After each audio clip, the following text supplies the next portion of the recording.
everybody. Hello.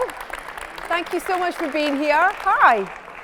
My name's Edith Bowman and welcome to our soundtrack in live tonight. I've got to say a massive thank you to the London Soundtrack Festival for giving us this rather large room to hold our live record tonight. We're so excited, so thrilled to be invited to be part of the programme, which is extraordinary, and just gives us an opportunity to do something a little bit different tonight. I'm sort of used to being sat in my little office at home with my microphone chatting to composers and directors about their work, so it's nice to have people energy in a room tonight, so thank you so much for being here. When I was thinking about who I wanted to talk to tonight, one of the things that I was really excited about is the journey that composers go on, from whether they start out as composers or whether that comes to them through work that they do that takes them into that world. But one of the things about tonight's guest is just the connection that his music and his storytelling has had with all the projects that he's worked on. And I'm particularly thrilled with the programme that he's put together to share with you tonight. So please will you welcome the wonderful Oliver Coates. And his cello. Yes! Careful. Very good. Hi. Very nice to see you. Do you Hello. do you have a name for your cello? No, I don't go. I don't go there. I've had this one since I was 9. So it's deeper than having a name. Like, my parents bought this for me when I was 9, and it's a small, full-size cello. And yes, more sort of, it's an anonymous English cello, and more glamorous cellos have come along.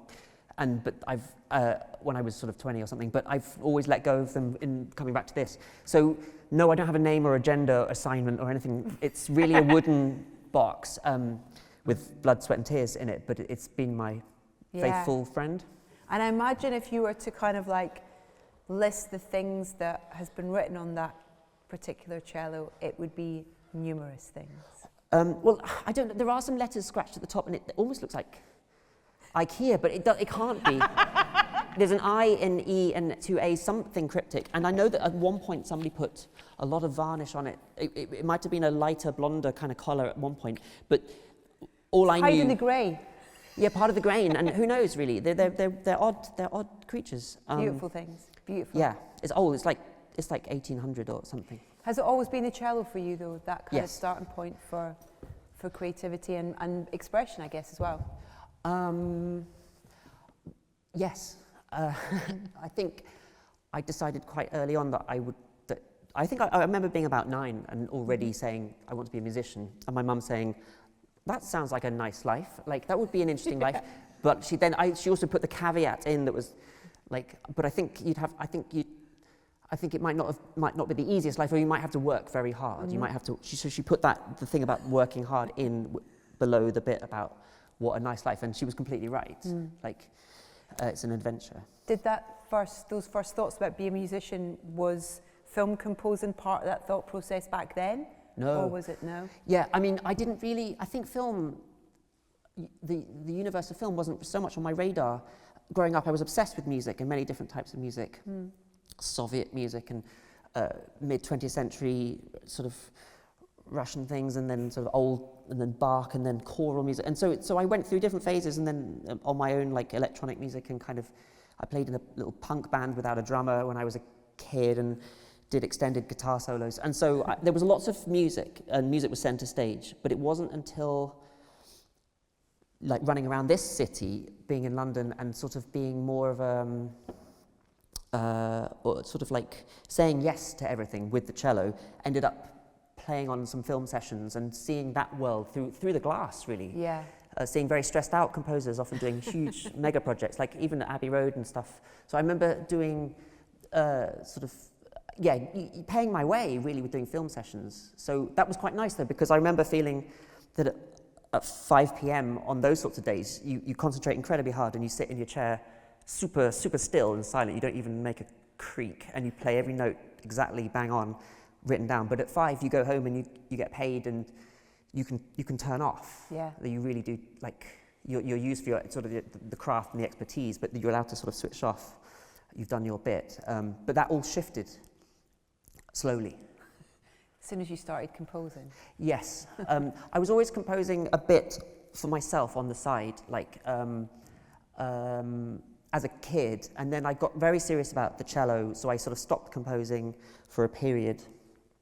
And but almost like in an equilibrium sense, like I would do a cruise ship job when, like, in my early 20s, playing like the Swan in a bow tie and doing real classical music, and that was really good because the thing about being at sea is that it's not an even, like, a level keel, and that's quite good for your technique because there's a thing about playing the Swan or something slow and lyrical. You kind of I learned that if you lean a little bit with the sway of the ship, you kind of get a few more inches of bow, and then the other way, you just have to.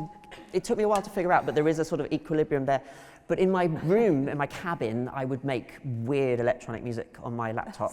That's amazing story. To glitch it up because that type of music, in the best sense, sentimental kind of classic music that I loved playing, the sweetness of that. Yeah. And then I would go and make sort of this fierce, weird, aphex-y kind of music on my own for sort of my own sort of catharsis, I think. Yeah. With those experiences of working on, you know, like you say, being behind the glass on some film scores, were there moments that were incredibly important when you look back now that were things that you learned, things that you saw, things that you experienced that have been incredibly important for you now as a composer? Yeah, I mean, I worked on some film scores then. I slowly realised that I had some friends who I got to know and through music, and then they scored a couple of films, and I saw that process quite close, and I saw how they could sort of bend the rules a little bit, or slightly take things into their own. Like I recorded Johnny Greenwood on a few things, and I loved how there's no strict process with him, his composition and where you record it and how you record it, and that and then Mika Levy, I did a very important one with them in about 2016, I think, Under the Skin, and I saw up front Mika's process and how we departed from the score in places and how we stuck to the score very strictly in other places, and I saw the journey that Mika went on with that project a little bit, so I got to glimpse sort of new evolving ways of doing it, and also I hadn't studied it, I hadn't sort of gone to school to think about film composition, and I don't know of a way or a rubric that's fixed or stuck. I don't think you have to. I don't think you have to. No. Do you? Well, I don't know. I mean, maybe, and I'd actually quite like to go to school now and learn about all kinds of things. But yeah, same. Like, wow, algebra or something. But I think, but it is that if we're getting on to talking about scoring film, in a way, it's sort of like, at times I think it feels like the ultimate human conversation, like and sort of gluing music onto narrative.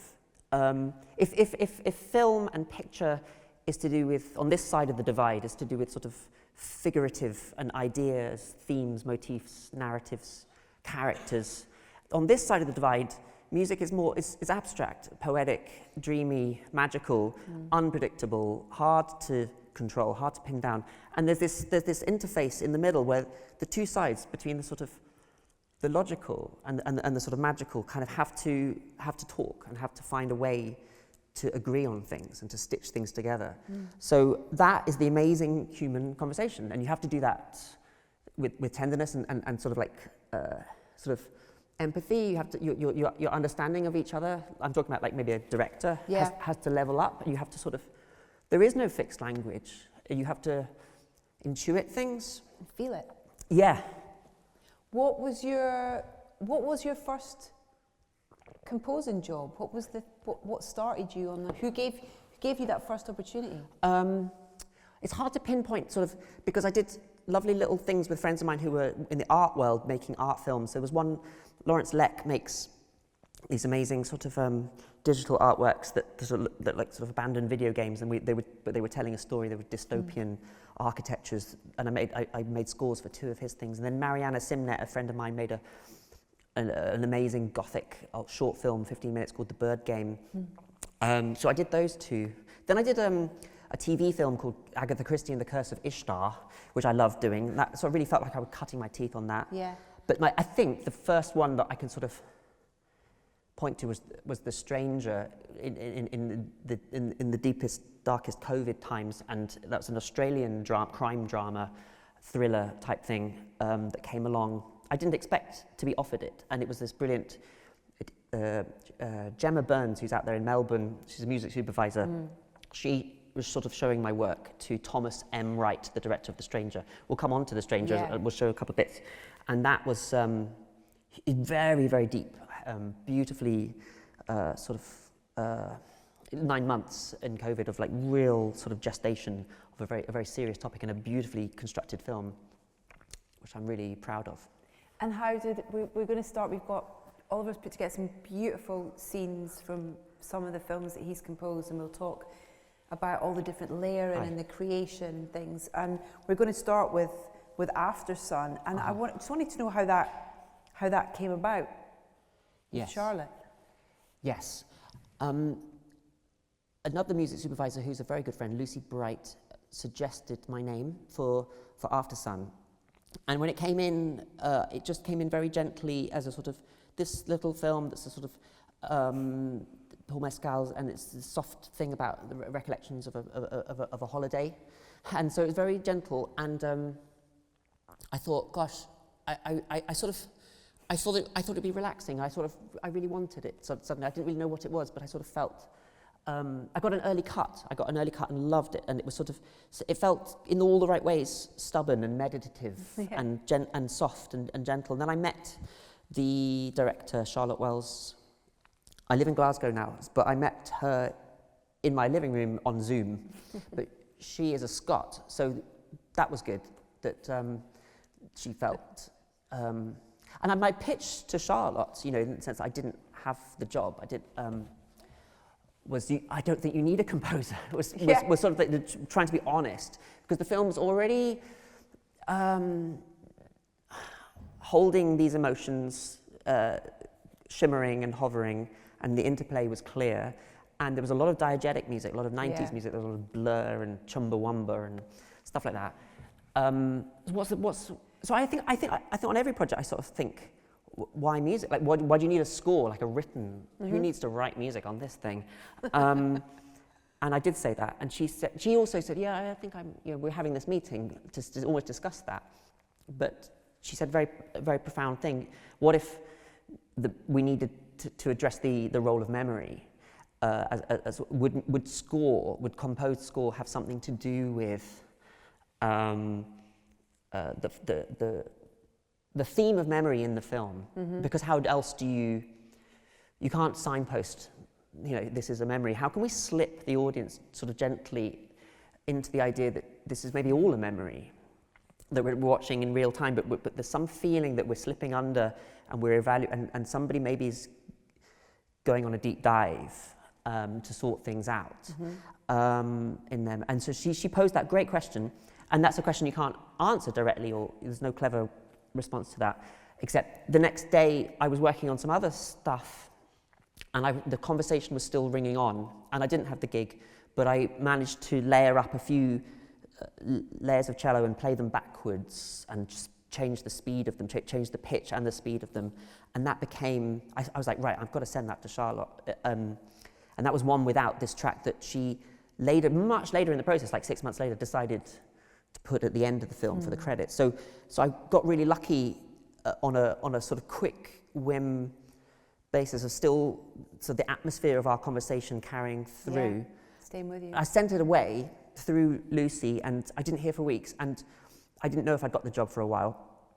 But I found out that Charlotte had walked around New York a lot in those weeks to that track. She'd kind of walked and walked listening to that track, which was incredible, really thought. So the respect there, the sort of almost the sacred sense of like she took what I sent seriously. Yeah. Because I would imagine you send it, say, nah, not that. Like that's listen to it once and park it. Right, maybe. But like she really walked to it. Like wow, that was a gift. How lovely, almost in a way that the idea that it's about it being, her setting up the idea of it being the score being memories, and almost I love the idea of her walking around New York and it being the thing for her. That's almost kind of like, maybe she's trying to connect to it that way, you know, in terms of is it memories for me? Is that what it's doing as well? Yeah, she's asking herself. Yeah, I mean, absolutely. People that, if you go for a walk with music, I mean, you're sort of mapping music onto memory just by moving, making your own film. So absolutely.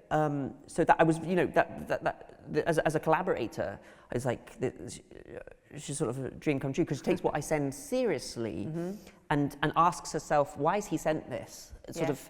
So then for the subsequent process, sending her bits and pieces. Charlotte, I hope she didn't mind me talking about her, but like, she told me that she's the sort of director that one time I like to stare at the wall a lot, like maybe a white wall, and think about nothing, and really allow for that. Not, you know, there are questions with the film, things that need to be resolved, things that need to be decided, but I need time to just, you know, stare at a wall, or I think she said words to that effect, and I understood that took time, the gestation. Yeah. So I sent, you know, the other thing I learned, and I think, it's interesting what you label things. So you've got to send it. It's got to you've got to label it something. You could just put the date or something. But I learnt on that project. I think the very first thing I sent after One Without was something like by the pool with hang gliders overhead, like a really descriptive long title. And I really never heard, like I didn't hear about that one for a long time. And I sort of thought at that point, because you're often second guessing, second thinking, you're kind of like trying to intuit in that gap, maybe needlessly sometimes, you're overthinking. But I realized, okay, I'm going to try a different tack. And I put that one onto film, like a sort of a shape and curve onto her film. But then I made a separate folder of kind of various cello drones and trills and flutters and tremolos functioning at slightly different registers, often messing around with the tape speed, so it was slower than I'd recorded it, or faster, or backwards, like I love doing backwards. And I called those ones X, Y, A, like just X, you know, so that she could have a folder that wasn't like emotive descriptive of like the emotions of the characters, but more like, you know, maths, like pure like maths, you know. And apparently then I heard she was having a good time for the next few months putting them in everywhere. She loved that. As glue, and more like she was pasting those in, testing out the function, because what is the function? It's sort of this slow glue. There's not a ton of music in the film. She said it when she came on the podcast. Actually, she said it was it was like Christmas when she'd wake up in the morning and there'd be an email with like more kind of letter named cues coming through from you as well. She also talked about coming up to Glasgow and sitting on your couch, and the clip that we're about to see kind of came out of that. Yes. That session, didn't it, as well? Yes. Do you want me to talk about that clip, or should we show it? Should we show it and then talk about it? Is that a good... Let's show it first and then we'll talk about it. Because there's tons. Have you got tissues, everybody? No, it's just technical. It's pure. It's technical. It's completely technical. Where are we? So I don't even think this is the finished version of the film. This is what I got as the locked cut. So lucky, guys. But I don't think this was like the end. Look at little Frankie.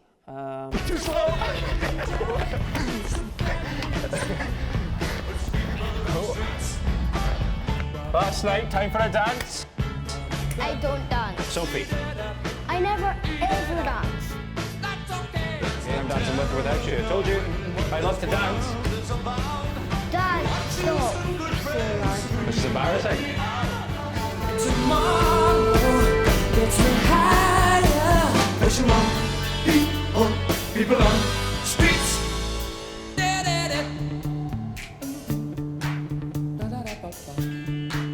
Okay. Tipping around, keep my brains round the floor. These are the days it never rains, but it falls.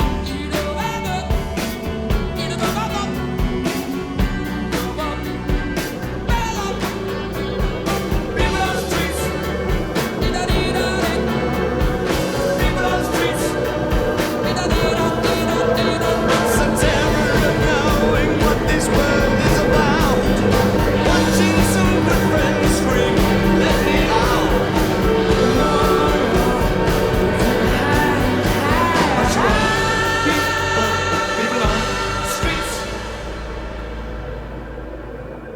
turned away from it all like a blind man.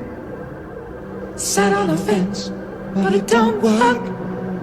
Keep coming up with love, but it's so slashed and torn. Why?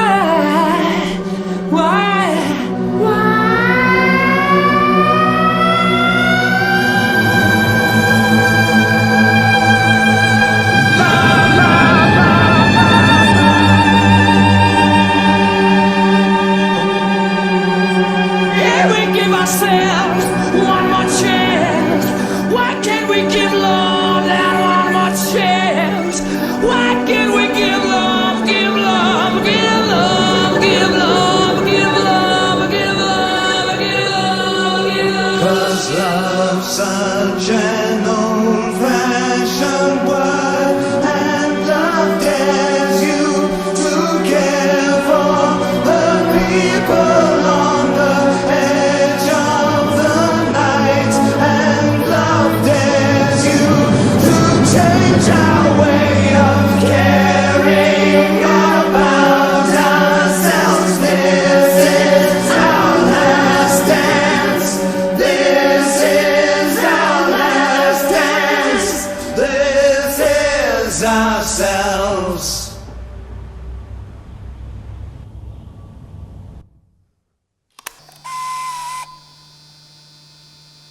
I love you. Okay. Okay. Safe travels. Bye-bye. Give my love to your mum. I don't need a babysitter, you know. Yeah, that's it. That's a good Oh, place man. to start. So, Still gets me that every time. yeah. I mean, yeah, as a vessel, as a sort of, as a piece of work that's happened, that we've made it, it's finished, it sort of continues to, as the years go by, it sort of, it contains multitudes for all sorts of things that we all project from our lives onto it. But technically, like it was really interesting too, because it was a real, again, a real testament to sort of the tenacity of a director with a really amazing idea that seemed almost impossible to do, to take this really famous song and Under Pressure by Queen, and then to, in the edit, I think, you know, she'd found these a cappella tracks that were like, you know, floating around the internet, and I'm not really sure the sort of strict sort of like status of those those Bowie Mercury a cappellas, and then she had so the band stopped, you know, the drums stop and it fades out, and then the Under Pressure a cappellas carry on. Away from it all This stuff. like a blind man. And then she had fading in, very interesting, like Mika Levy Love from Under the Skin, right? Which was kind of as temp score, like a temp, like temp placeholder, which was really, really cool and interesting. But it was kind of, it sounded great, but it was an atonal clash. It was definitely like the wrong key, like an adjacent. So it was like a weird one. So that was an interesting thing. And then over about 5 or 6 months, because I wasn't sure about the status, if we would, because we were tiny, it was a tiny production, if we would get this song, because that kind of song is quite big bucks, kind of to have that. So I didn't really know, but I did make lots of versions, like 6, 7, 8 versions, and I was sending things. And I think what I didn't understand until Charlotte came and we worked together in person, because she was in New York and I was in Glasgow, and she came for a weekend, was, I think, in my head, it was a one, like it was a scene, you know, like with a feeling, you know, that was like a continuous, like oomph. And so a lot of the things I was sending were like these with big synths and big, I can't really remember what, but like whoosh, underneath the vocals. And then when she came and went through some of the layers and talked about it, I realized it was, for her, it was much more balletic. Yeah. Meaning there was a contour and a rise and fall, and almost any nano turn, every angle, every emotion, every face conveyed a nuanced emotion: love, hate, you know, rage, you know, fear, elation, ecstasy, you know, all these things kind of in a dance. And she drew out a little. There was a Saturday, Sunday that she was, and she drew out a little map for me with I think it was like amplitude and consonance and dissonance over time. It's really, you know, it was really. Wow. So I got that overnight, and then I went back on the Sunday morning to keep trying stuff. So, do you mind if I look at the things? Because there was a few interesting layers that she liked. This one, you know when I said, I don't think you need a composer for this project, I think in that mind, I made this sound, which I just called room. And it's just it was just a microphone recording the sound of a room turned up. And then I think I changed the speed of it and made it throb a bit, but it was basically nothing. And she quite liked that. She quite liked this texture. And she got involved with the curve of that. So she was like, you see there are red lines, so the sort of rise and fall of it. She was really animated with that. Then Chris, who's here tonight, is my sort of brilliant sound mixer I work with all the time. He made this brilliant layer. Not quite sure why we did this, but he came up with this wonderful time-stretched, far away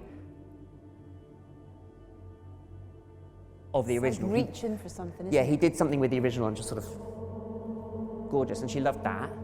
Then I made these synth parts, which were luck, you know, like a high and a low synth.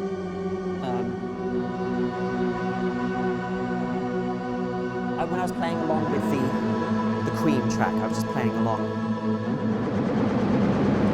That rush of sound, that sort of swooshing, was something I didn't understand why it was happening. It was a glitch in the synth. I wasn't in control of it, but it just happened every so often, and I quite liked it, so I didn't really ask. I didn't look too hard to why, and Charlotte never seemed to have any problem with it. So it comes again. There were a few sort of lumpy kind of that kind of stuff. Like it just seemed to. Not quite sure why. I think synths do that. They have their own funny logic sometimes. Beautiful glitch. Yeah, a good glitch.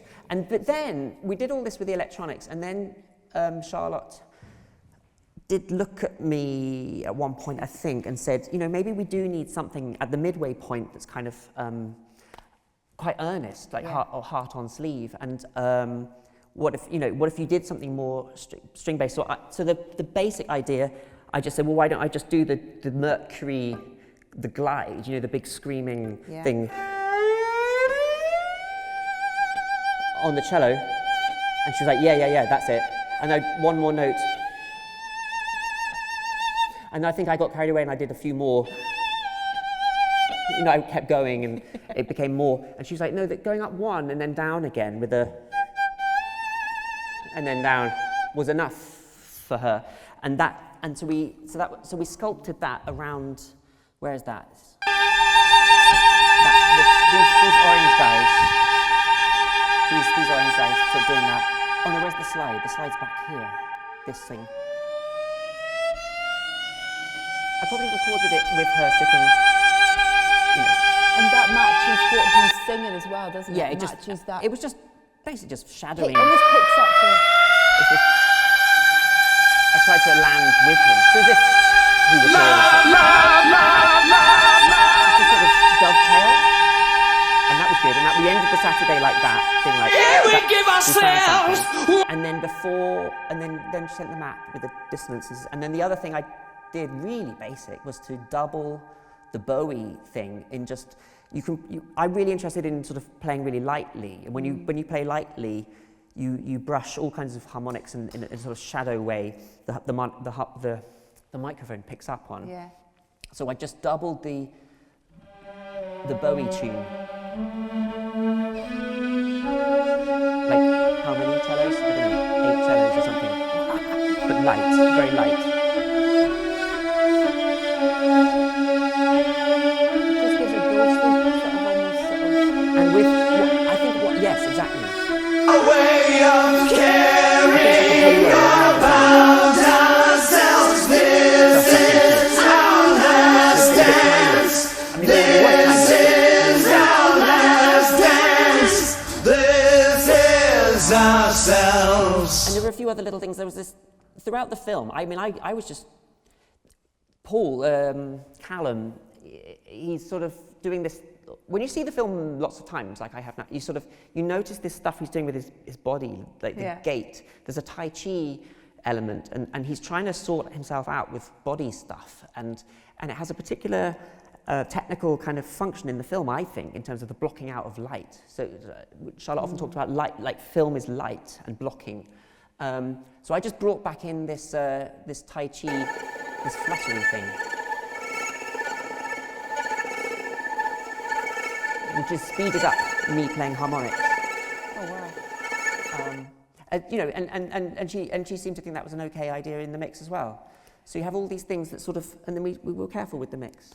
But that's kind of a great example of, oh yeah, let's use a needle drop. But it's that kind of thing of going, yes, but it's that marriage of being so creative with things that exist within the world of that piece of music, but then what you bring to that as well. I think that's such a great example of suggestions and offerings to her, but then what emotions are we trying to pull out? What's too much? What would be too icky? What would be the right kind of thing?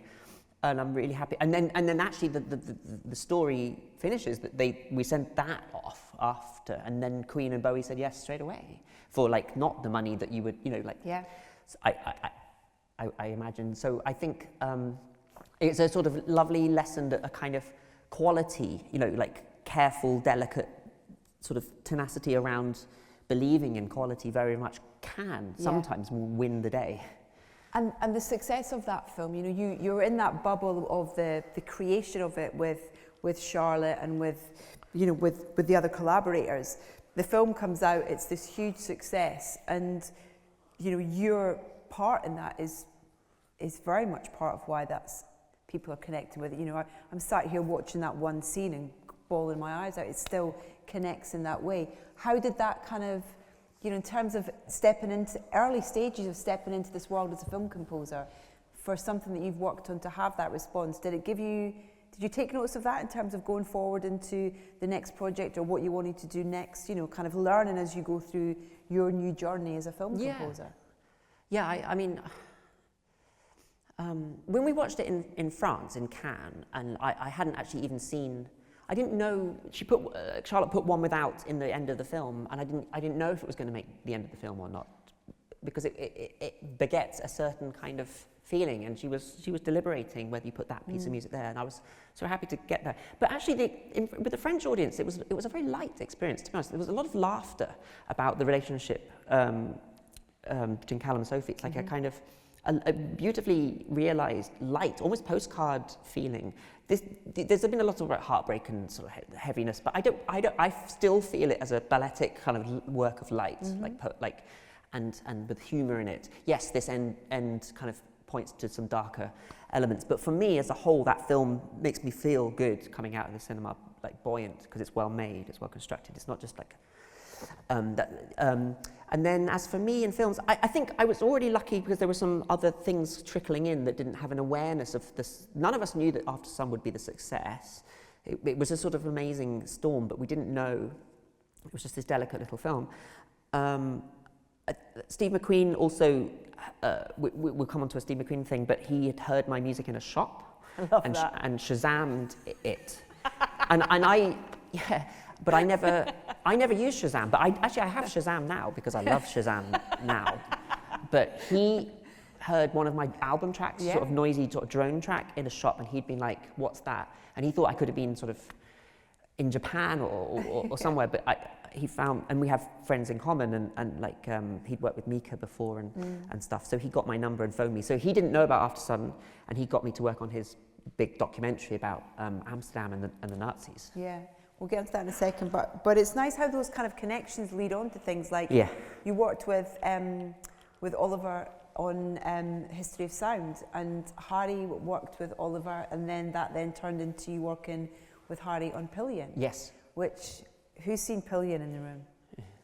What a film. I mean, just extraordinary. And for a first-time director as well. Yeah, he was amazing. So am I right in thinking that you read the script and you were like, I want to work on this? Yeah, totally, because it made me really howl with laughter, and it was a brilliant script. It is a brilliant script, and it made me think so much about. I think a good work of art that's made so it makes you think about all kinds of stuff. It's not just what it is about. It is the materiality of the content of it, the theme of it. It actually works on you in a deeper level, and all our relations. Like, I started to think that Pillion, I called him in a sort of fit of like all our relations, when we're in grey areas, like, are you my friend, you're the interviewer, like, are you my boss? You know, these things in our life are not clear, and we're often negotiating it in sort of funny, like, ways.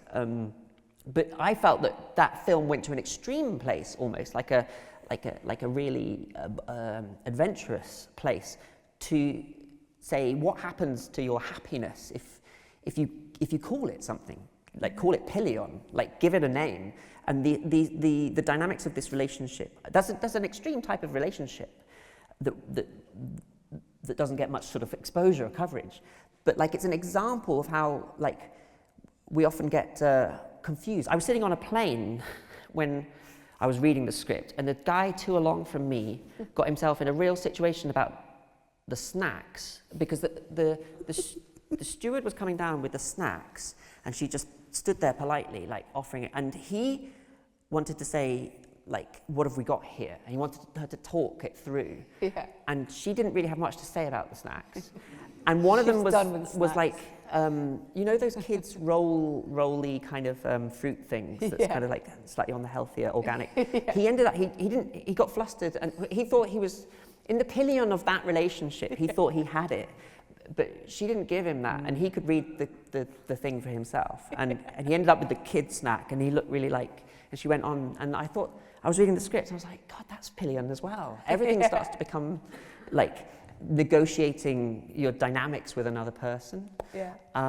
So I just told Harry, this is going to be amazing. They hadn't shot it, but you just could feel it. Yeah. But you already started thinking about music before anything had been shot, no? Yeah. Oh, definitely. I mean, in the script, he refers to like potential where music could start a little bit. But there was a good conversation that relates to this one that I've called up, whereby Mr. Skarsgård would come and learn the piano.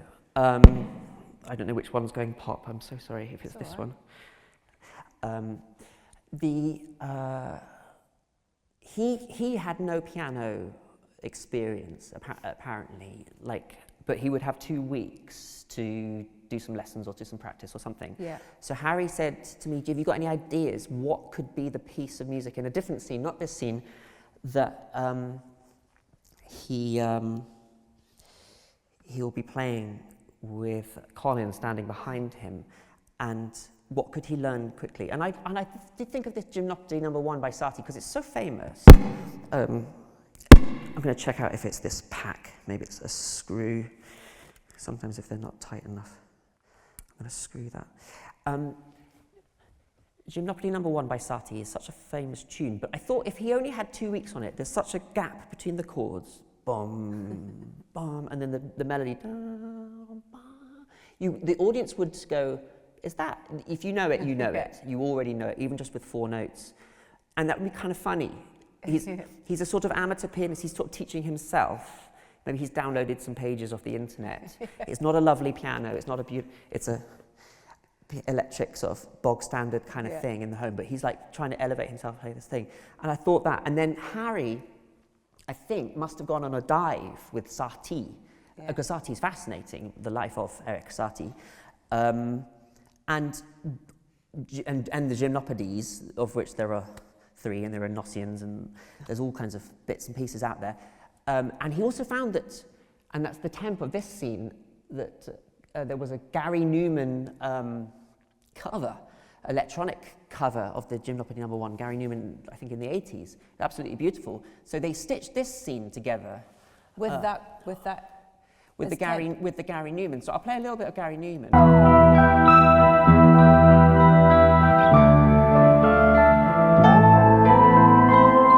That's the Gymnopédie tune.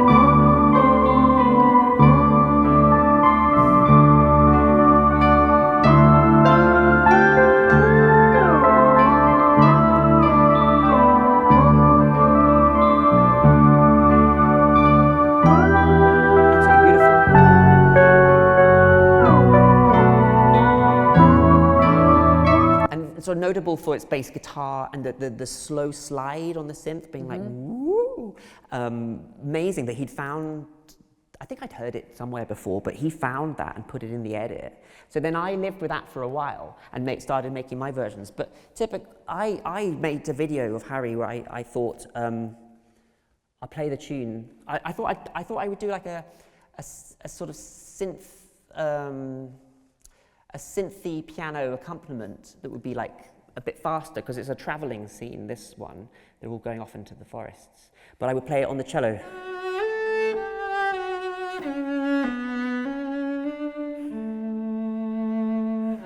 And I made a video of me, and I showed him the background, which would be like, do, do, do, do, do, do, do.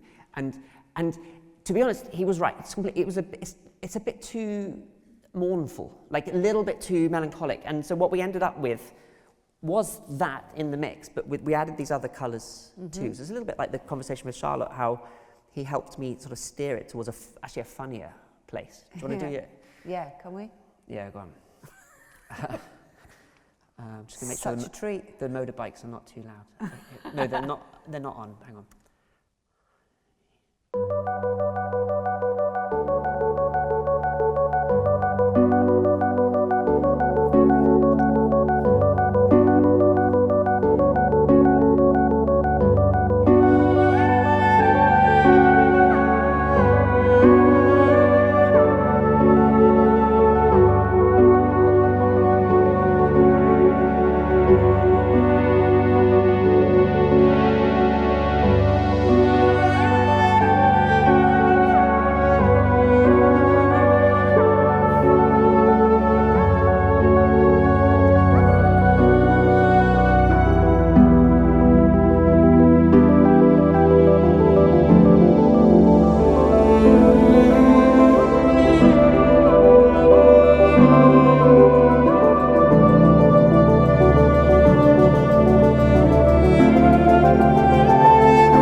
Wow, there's so much, like there's such a journey on that piece, you know, what we, you know, for that character. And the idea as well, like the being in really thick, like biker leather, but it feeling so sensual and so sexy. Delicate. And, delicate, Yeah, I know, it's nuts. and obviously that's, Sati went out of copyright the year that Pillion came out, so we were scot-free to mess around with Sati. No. You know, you can remix, you know, you can't do it within the copyright, but you were allowed to remix Beethoven if you want to, and now you are able to do my travesty of, you know, my you know, come on, this thing. But it was like, I was excited about doing the road, like the journey, and sort of. What did I do it on? A funny little tweet. Actually, my electric piano, this stuff here, to start with. Where are we? I think it was this one. Actually, it was a really good idea. I think it was Gareth, the editor, or Harry. It was such brilliant thinking. It was all. It was down here to start with. It was lower. It was this kind of. I had it there again. I'm a bit more. It was a bit like that. Which was, for a while it was like that.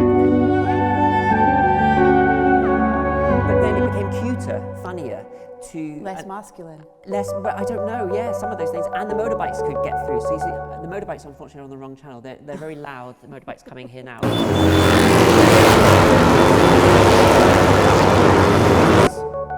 Like, yeah, it had a chance of being heard against this stuff, this delicate. So that was brilliant.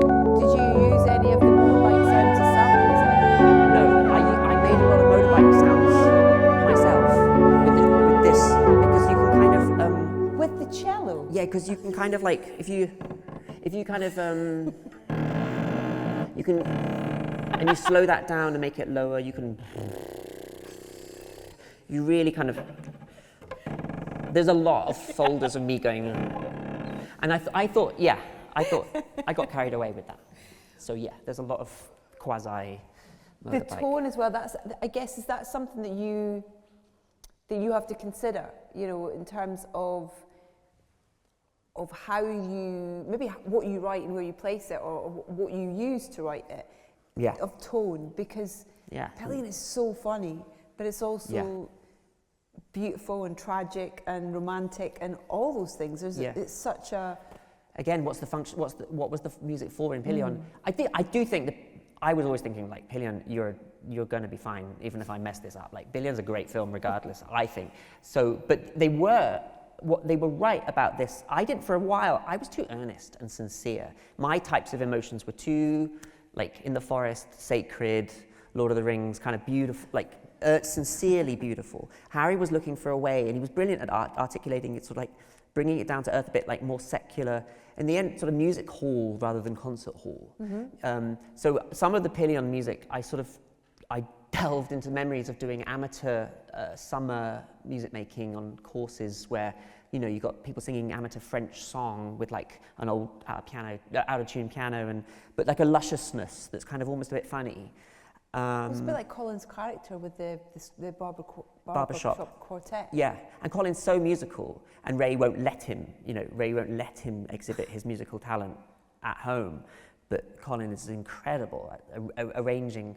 There was a piece of music that didn't go in the film that I put on the album anyway. I just called it Colin's Computer Strings, because I had this fantasy that he had his own computer set up at home. He was doing his own orchestral lush arrangements, like in his melancholy, like in his moment. That was my own private sort of take on it. But is that a nice kind of side part to it? Because obviously when you're writing the score for the film, it's facilitating something that is beyond you. You're not doing it for you, you're doing it for the greater part. But then when you come to release the album, then you get the chance to kind of play around with that a little bit. You might be able to put full versions of things, you can play with the order of it, so that it almost is, in a way, allows you to have a bit of your say more in it, in a way. Well, I mean, you're so right. I mean, I spent a long time rethinking about the sequence and the edits and the mixes and the masters. And I've done that. There's an album coming out very soon, in a week, called The History of Sound, which is I've really gone back to the beginning of that film with Josh O'Connor and Paul Mescal. It's absolutely, so I've sort of like this massive album that so much music in that film. And I've gone back to, I've done new mixes and orchestration, like it's a 27 track, it's a mega thing. The thing about the films, the work with Harry and Oliver in that case, but in this case Harry, is transformative, and I do really want that. I find myself in a zone that I just never ever could have imagined making music like this, or some of the Pillion stuff. I was like, I'm playing it back and I'm laughing, because I'm thinking, how did we get here? And that's entirely because you're learning the sensitivities and the proclivities of another person, like of another sort of person who's been thinking about something for years, really, a lot longer than I have, and the dimensions of the emotions, like the nuance, the shape, what emotions feel right for these characters, what feels outside, what feels germane to that type of script, that tone. So really, I've got to try and listen and tease out and wait and offer things up until there's a little atom of like a nugget of a colour that works, and then we shape things around that nugget. Did you want to? If there's anything else you want to play from this, because I want to. Oh yeah. I know, yeah.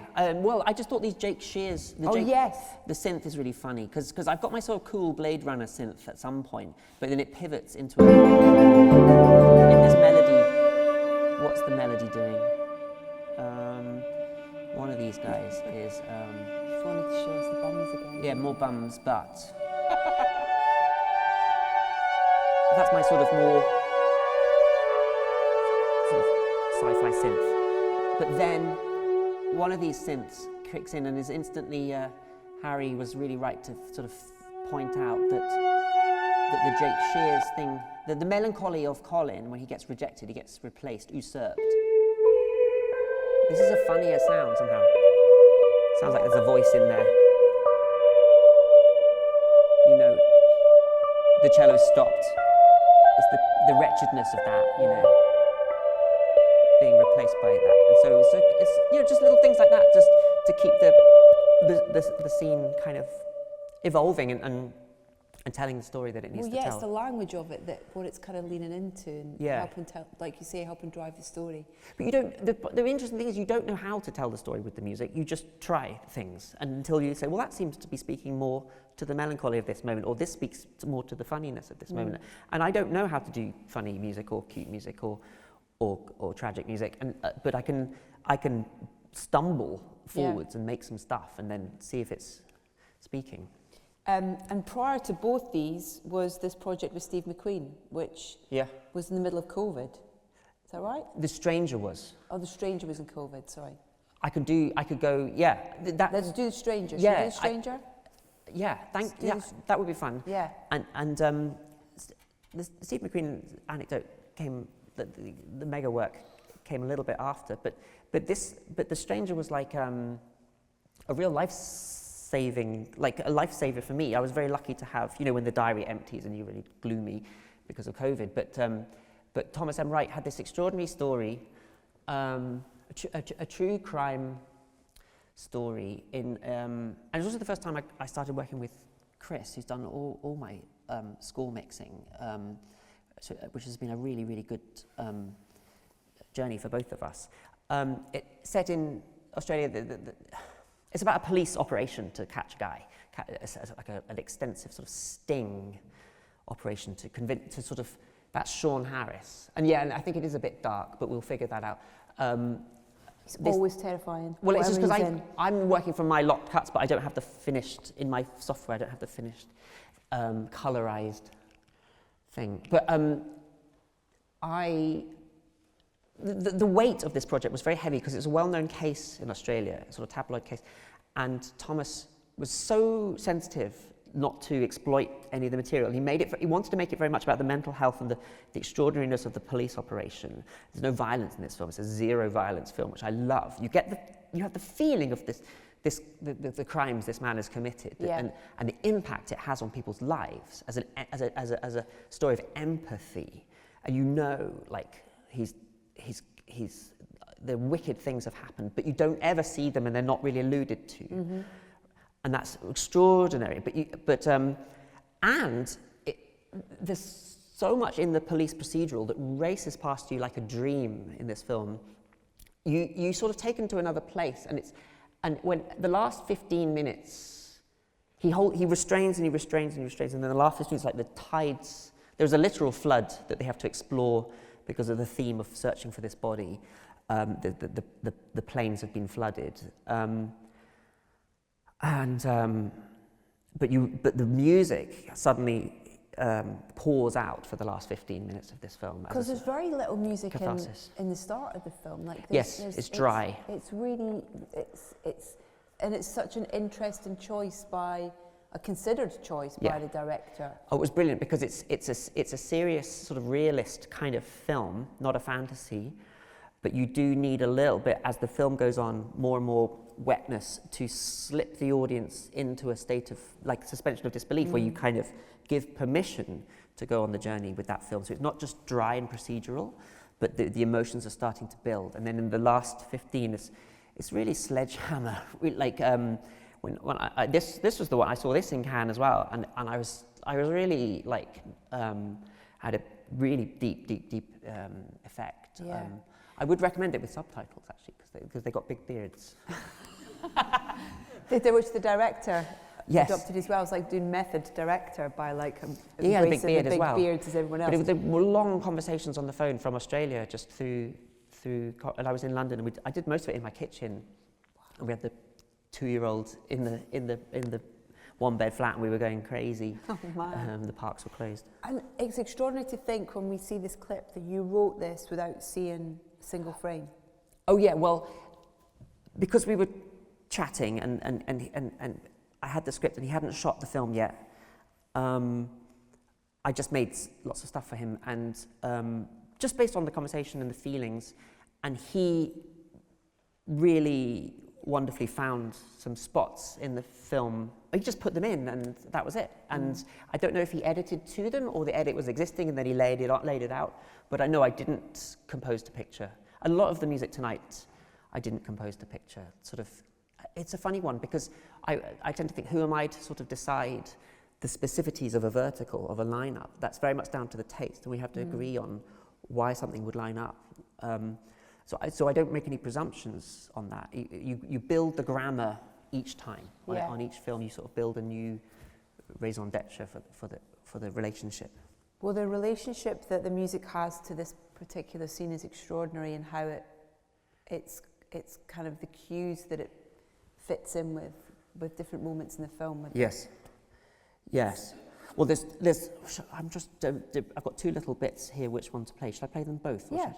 This one's the arrest in the forest, and what really gets me is this idea that we added this higher frequency quite late in a higher string shimmer, which felt like the sound of the boy who was missing, almost calling to you through the forest, right?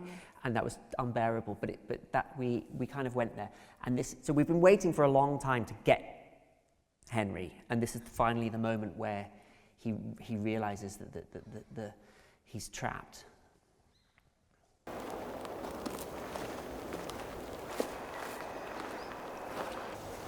It's all right. It's all right.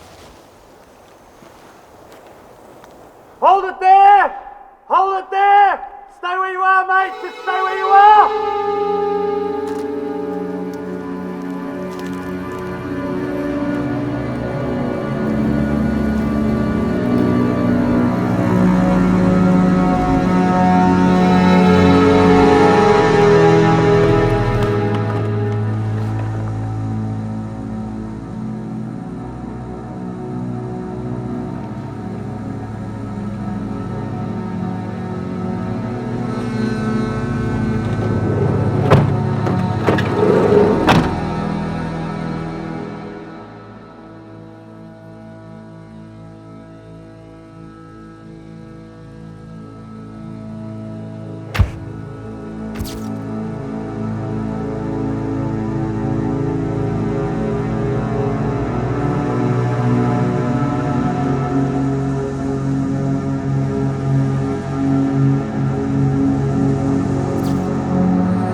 I'll let you know at the outset that regrettably we won't be able to answer any questions. I can confirm that earlier today an arrest was made in relation to the disappearance of James Liston on May 12, 2002. Police are currently securing a large area in anticipation of an extensive search.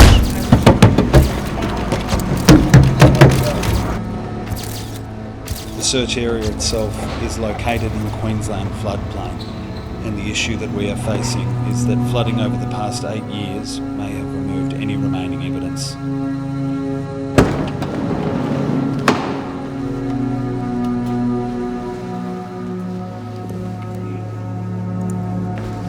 Henry Teague, as you would have been informed earlier, you're here under arrest with regard to the abduction of James Liston on the 12th of May 2002. I haven't done this, you know, nothing to do with me, mate. Well, if you didn't do it, mate, there'd be no evidence and you got nothing to worry about. Now you got a minute. Anything you need? Anyone got a smoke?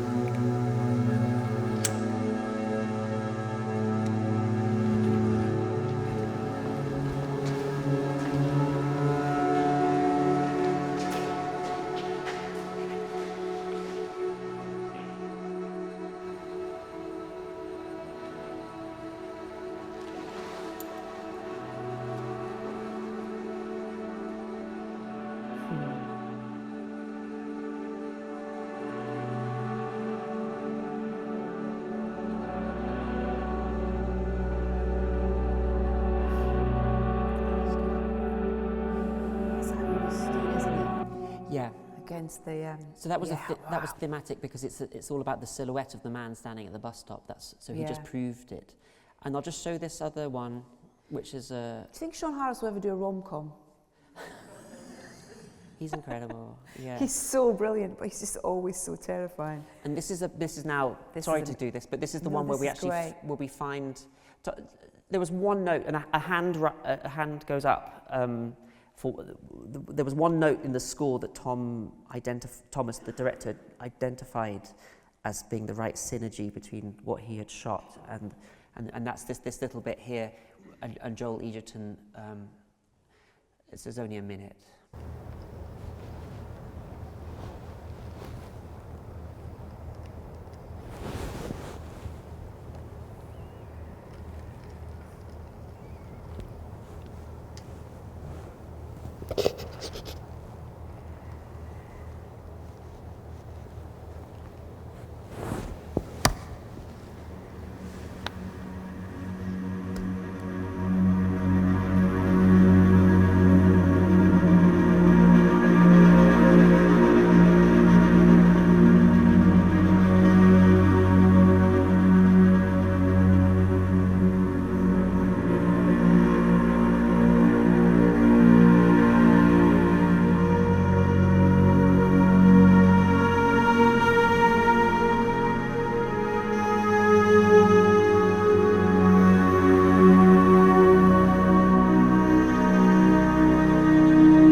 Finishes with a little voiceover and a narrative about the policeman sort of coming to terms with sort of his own relationship with his kid but yeah, it was that hand raising of the signal to stop searching. I think I found something. It's sort of like but Thomas, I'm very grateful to him to sort of finding the note that meant that to him. Yeah. Because I sent it in abstract and sort of connected to the soul of the film, but without any specific ideas. So it's amazing, this sort of the collaborative thing. Do you prefer kind of just having this script as the kind of this sort of jumping off point as opposed to, or have you had that opportunity where it's either a first cut or a lock picture or work in progress type thing? I think the film is inordinately always what they do is it's so beautiful, like it's art, and so it's immensely inspiring. So I like being seduced by the picture to come up with shapes and ideas. Yeah. But not necessarily. It doesn't always. It's often a bit too direct. Yeah. If you then come in with. So I do use the picture a lot to test harmonies and ideas and types of texture, to say, nah, this is not it yet, and this is not it. But I think I've learned slowly to back away.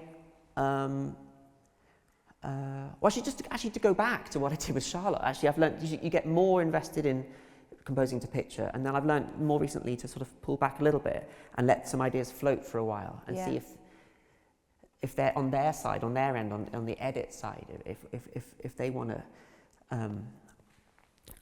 test ideas. Because actually, like Thomas Newman once said, I saw him say that the film tells you immediately, like it rejects, like it spits it out. It says, no, definitely not that. Just the colours, and you know within a second, it's like, no, that's not right. And so it's a question of throwing things up against it and seeing if anything sticks. Yeah. And is it different with a documentary? Is it a different process, or is it? I think I've only. This was the big documentary. This was an unusual documentary. So this is called Occupied City by Steve McQueen, and it's 4.5 hours long, and it's about many things. I mean, something that's going to be about 4.5 hours is going to. I think it's for me, it's a portrait of Amsterdam, and for me, it's about Dutch people and the Dutch spirit and a sense of resistance and a sense of resilience yeah. And liberation, a sense of, and it's about literally what it's about is about the stories like the Anne Frank stories that populate the city. They're everywhere. The ghost stories, what happened at this address, who was a spy, what tragedy took place here, where prisoners were interned. So he goes around the city in a sort of like encyclopedic kind of way, but shot against modern Amsterdam, shot in COVID times, when he's a quite mysterious filmmaker, an amazing sort of enigmatic, sort of like, I think he employed a lot of DOPs and people in Amsterdam to go on rooftops and shoot behaviour, spirited behaviour of the Dutch people in that time, and they were well known for their resistance against draconian measures. They fought back against what they perceived to be authoritarianism. But the film reveals that that's to be expected because it's kind of encoded because of the history, the Nazi occupation history. So sort of like a very understandable sort of, and the film doesn't comment on it. It doesn't sort of judge. It just portrays. And so you're left to make up your own mind about things. The spirit of resistance. There's a beautiful sequence with another Bowie track of pensioners getting their vaccines, and it's really fun. It's like a funky track, and it's like a whole sequence of the resistance is getting your vaccine. And this is a scene called Protest, which is kind of the opposite, which is like against authoritarianism. And was that the way that he approached it with you, in that it was almost like short films within the bigger picture of this film, or what was the purpose of the music, or was it multiple purposes in it? Really amazingly, Steve really just said, no, I don't want you to score the film, and he never sent me the film. He just said, you do you. Make pieces about you, and you do it about your kids, like whatever. Just make music about... So he sort of weirdly gave me this incredible unlocking invitation to make music. He showed me a bit. He showed me the opening, like the opening 10, 15, and then he didn't send me the whole thing. And I don't want you to score it, like in some conventional way. Just you make pieces, you do you. So I did, and to make it about your kids, I didn't know really. I think I was trying to imagine, and because I knew that he'd heard my music in a shop and it was quite sort of noisy, the first raft of pieces had that big droney noise element, that sort of anthemic kind of large quality. And I sent a few synth pieces like this one, but after a while he did call me up and he went, yeah, it's really good. I like Bach. And it was a new chapter. He just sort of, I like Bach. And it was really simple. Was that it? And that was it. He more or less hung up. And I did text him straight away, Steve, just for me, what kind of Bach do you like? Because there's a lot of Bach. In all the Bach, is there anything? And he sent me the aria from the Goldberg Variations, which, he just texted it straight back. It's like, okay, no problem. But I think I knew at that point that he'd used that in one of his earlier Fassbender films, I think. And Shame, I think. I think so. So the aria. But anyway, I went back to a studenty kind of time. I remember there was a year when I played this Bach C minor, the fifth cello suite. It's one of the dark ones where you have a detuned strings. And I'd learned it. I'd spent a long time learning this long prelude and but it was sort of 20 years since I'd played it. So I decided to kind of record and improvise me letting my fingers badly remember that Bach and do my own sort of improv based on what would my fingers do, what would the shapes be like. And that's, so I'll play it tonight, but it's called Tram, and it's like a kind of, he laid it out at the end. I just offered it up, and then he put it at the end where there's a lot of long tram sequence winding its way in the early hours of the morning through Amsterdam. And so it makes you think against this very somber, dark cello piece.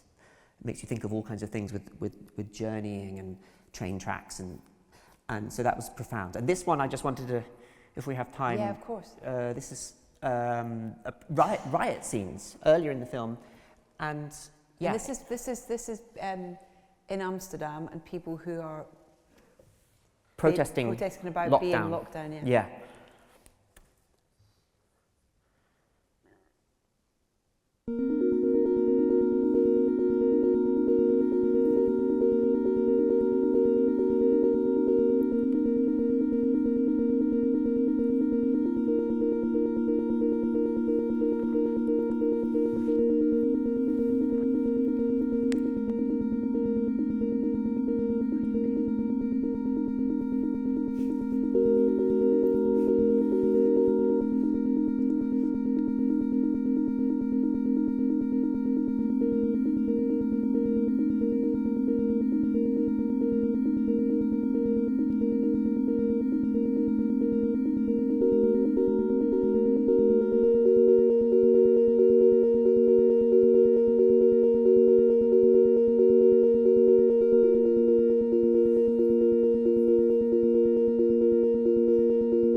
don't know how he got what he got. He got kebab shops with people in them with the news coming on. With the news talking about the second lockdown, and he happened to be filming, and I'm not quite sure how he did stuff. It's sort of like an uncanny mastery of sort of being in the right place at the right time. Not quite sure. And I asked him, but he wouldn't say. I love that. He wouldn't tell you. Man, a few words. I love that what we just saw there as well. That the things that I was drawn to with the synergy of the music and the pictures, was the bird flight almost kind of being in time, and then the horses. Yes. And it's kind of almost feels like the rhythmic nature of both those kind of natural things. Yes. Yes. Sort of. He said he thought that sounded like an sort of underwater alarm, like an alarm call, like a kind of siren thing that was het up and but sort of subdued. And so yeah, that was a nice lucky thing, right? Sort of offered that. Yeah. But I did a various string pieces and drone pieces for him throughout that as well. It's a really fascinating thing to watch if you've got 4.5 hours to spare. You don't. I mean. You can't. I mean, the last 15 minutes is this tram sequence and this bar mitzvah. I mean, I think that's you know, your art is for you to like carve up how you like. Yeah, absolutely. And art for you, it takes on lots of forms. You know, in terms of this composing, but also making music for yourself. You know, your own studio albums and things as well. It's important for you to keep those going, and live performance side of things as well. Is it getting harder to keep all those different plates spinning? No. I mean, I think this. I mean, but you don't force it. I mean, I am. You know, like making an album is really wonderful, liberating experience. To ask yourself what colours need to be in the world, and the last thing I ever want to do is like waste anyone's time and put mediocre things out that sort of are just treading, being part of a treadmill or a conveyor belt of. There is a new thing that I'm doing that's sort of like a very different colour, which I'm excited about, and it feels I'm guarding it closely, and I'm working on it very, very slowly. So when you like something, sometimes you don't want to touch it, because it sort of feels precious to you. So there's that, but then these ongoing conversations with these radical types really sort of twist and turn me and shape me in kind of all kinds of new ways. Have you got any particular directors that you'd like to work with? Oh, that's such a good... Oh, wow. I'd like to do it some of the big... Yeah. Go on. I don't know. I do think about sci-fi quite a lot. I think about Blade Runner and cyberpunk and these sorts of Ghost in the Shell. And I think about some of that stuff quite a lot. But I don't know. I haven't sort of earmarked any directors that I've got to work with. No. That's good. It's healthy. Charlotte Wells. I know. When is she making her next film? Please, don't God. know. Please, God. It's been way too long. But History of Sound, when is that going to be out then, the album? I think it's out on Friday. On Friday, that's exciting. If you haven't seen that film, it's such a beautiful film. Yeah. The music in it's extraordinary. You're very kindly going to do a little mini gig for us. Yeah, a little bit of some of the tunes. Do you want to?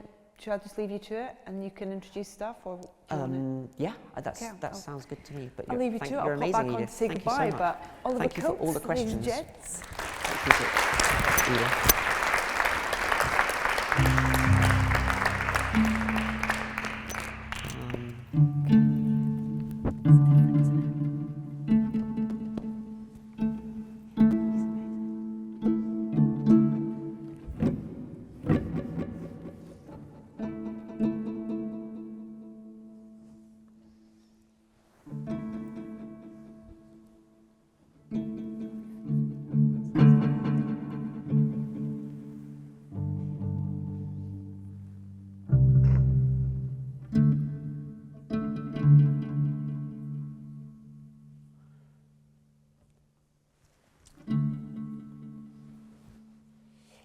So I play Tram from Occupied City, which is this sort of dark cello Bach-inspired thing. And then I'm going to play an album track called Ultra Valid, which is sort of these big lugubrious synthesizers and a big tune on the top. And then I'll try and recreate with forwards loops and then backwards looping the track from Aftersun called One Without.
Oliver.